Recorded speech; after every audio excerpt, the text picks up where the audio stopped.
We begin tonight at 9 with Iowa's farmers facing a new challenge this fall, missing information from USDA reports. Iowa's News Now reporter Faven Zodu spoke to experts and a farmer that say this can have long-term effects that might impact you at the store. We know that the trade situation is difficult and that the numbers don't look good, but that shouldn't mean we should be keeping the analysis away from the folks who need it the most. The president for the Iowa Farmers Union is concerned about the recent changes to the outlook for U.S. agricultural trade. The report used to come in two parts, the raw number and the analysis explaining in detail what those numbers mean. It's information farmers used to predict how worldwide agricultural trade would perform, helping them make decisions about what to plant and where to sell. We need to be armed with all the information and analysis that we can possibly have so that we can figure out all the decisions on the farm we need to. In the meantime, the prices that we have to pay for our inputs, fertilizer, chemicals, seed, they've gone up over the past decade. So we're really being squeezed in the middle right now.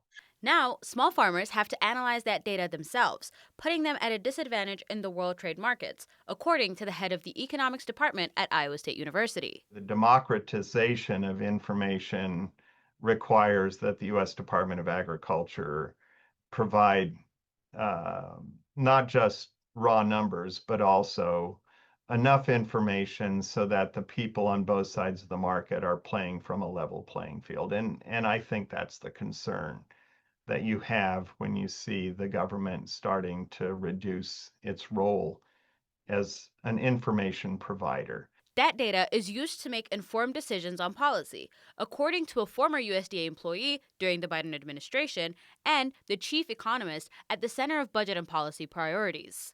When the federal government stops releasing those data or limits what can be done, it limits the kind of questions that we can ask and limits our understanding, not as academics or researchers, but as, the American public on the impact of our policies. Iowa's News Now reached out to the Iowa office for the USDA, but was unable to get a response.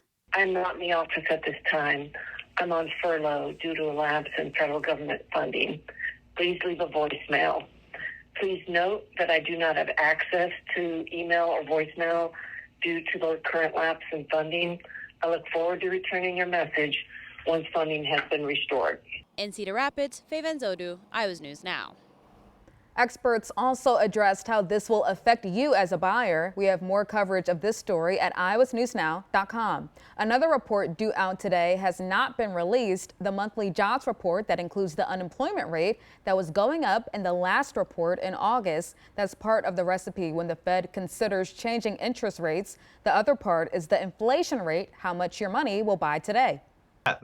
The lack of that information creates that much more uncertainty in the markets. And so the markets hate uncertainty. So you're going to see a lot of people holding back on investments or holding back on consumer decisions. They don't know what's happening with inflation and unemployment. And at their October meeting, they're not going to be able to figure out what to do, whether to continue cutting rates, keep it the same, or raise them.